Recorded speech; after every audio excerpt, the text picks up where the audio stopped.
So this is our final video in our Simplicity series that we're doing at the moment.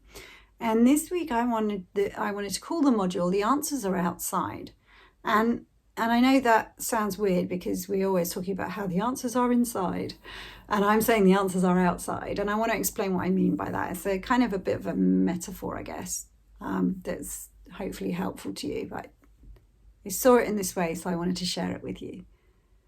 What I saw was that for example, if I look out of my eyes right here in front of me, I can see a cup, I can see a vase of flowers, I can see a light, I can see a microphone, I can see a computer, I can see a desk. And they're so easy to see because they're in the world of form, they're right in front of my eyes. I am very relaxed about the fact that these things appear in my life. I expect to see them here. I have a working relationship with them. I can pick them up, put them down, smell them, touch them, feel them, hear them, see them. They're in the world of form, so they're so accessible. They're right in front of my eyes. And so when we're looking for the answers to a problem or something that we're struggling with, a challenge, like if you just bring to mind something that you'd love to have a fresh perspective about, right? Like problem with your kids or your symptoms or your health or whatever, right? Like you can think of something you'd love to have a fresh perspective on. And our tendency is to go into the world of form, right? The stuff in front of our eyes, which is the thought, the already created thoughts and experience and memories that we have about how the world works. So when we're looking in the world of form, it's like we're picking up things on the desk, right? And looking underneath them for the answers, trying to rifle through the pages of the book on the desk because that's all your notes from yesterday and how you think about how life works, right? Or how you think about how kids work or businesses work or health works or anxiety works. And you're flicking through the pages and you're trying to add bookmarks in, and then you're trying to get post-it notes from over there, and then you're trying to have a cup of coffee, and they're all metaphors to describe how we dive into the already known. We dive into the world of form because it's easier to see when we're looking for answers to solutions. And as we've been talking about this whole way through this month, there's a space before thought, before any of these things come into being, and that's the space where the answers lie. And it's in the unknown. They're not there in the stuff you can see in front of your eyes, which is why you're struggling, because it creates suffering when we keep looking for something that isn't where we're looking for it. Right? It's trying to show us that there's no traction to be had here. There's no goodies here because it feels painful. Like you're misusing the system. You're trying to work a system in a way it's not designed to be used. You're looking into thought for answers.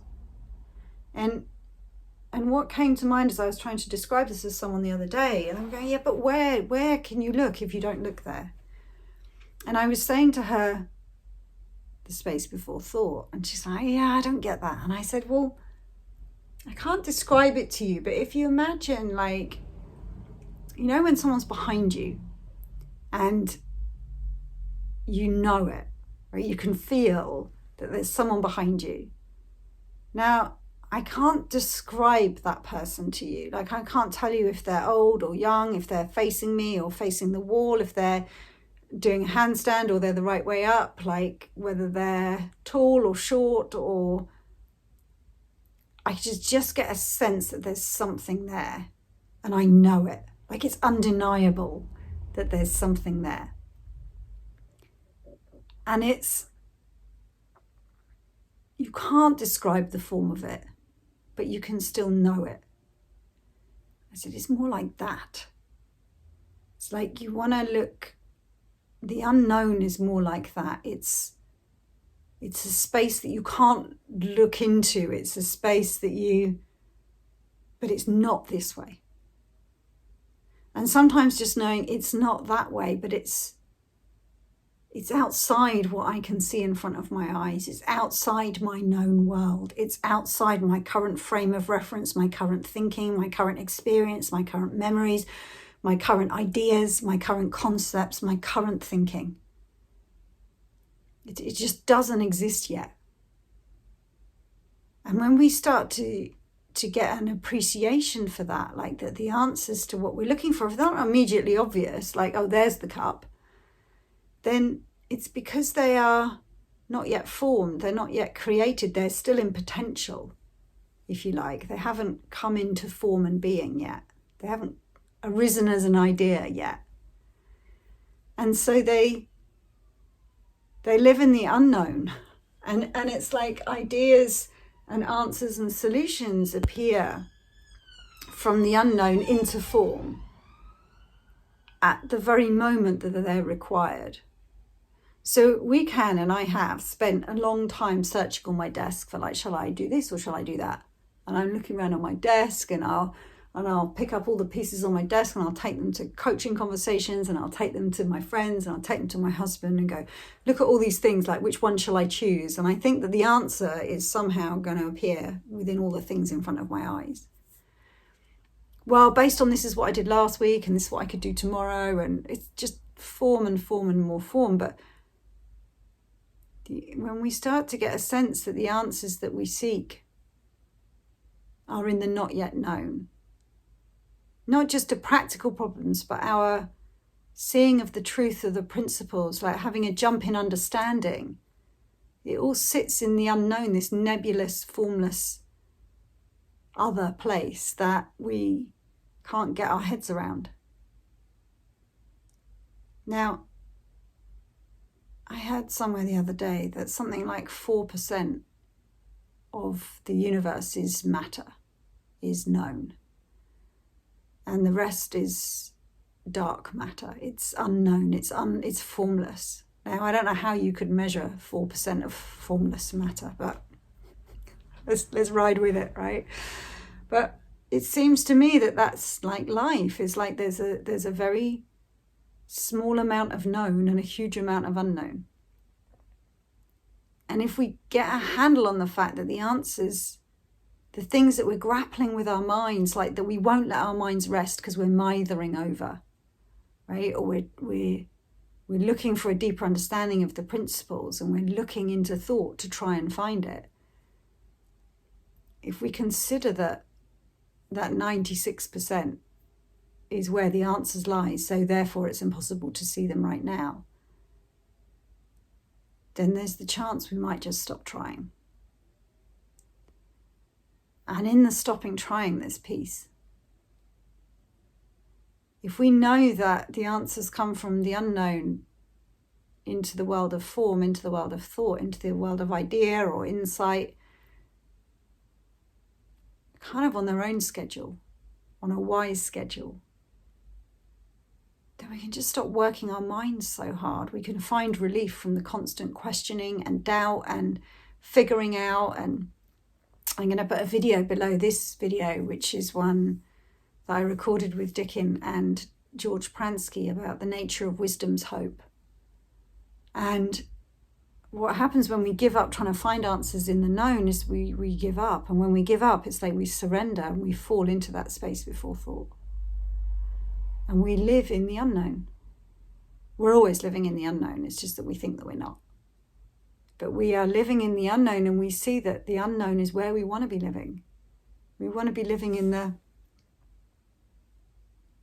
present, right here, right now, because that's where the space is always found, right now. And so when we're not constantly taking ourselves into the past and the future and thinking about things and taking ourselves away from presence, we just find ourselves right here, right now, enjoying life as such as it is, right now, in this moment, with everything that seems to be going on in the world, with all the answers and lack of answers that we have, totally at home in our own skins and at peace with life, such as it is right now. Not, I need to fix this and then I'll be okay, but with life with all its messy bits. So that to me creates a simplicity and a peace inside my mind when I consider the fact that everything I'm looking for, every question I have, everything that my mind has a tendency to focus on, that every insight, every answer, every new idea is in the unknown. And I can see evidence of that again and again and again in my life, where I see that, I'm doing things with my life now that were not even in my memories, concepts, ideas about myself or anything. Growing flowers this year is not part of my known.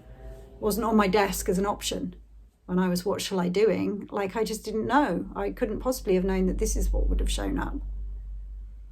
And as we get an appreciation for that, I think we become more comfortable with letting life surprise us. We stop creating our agenda of when we should know by.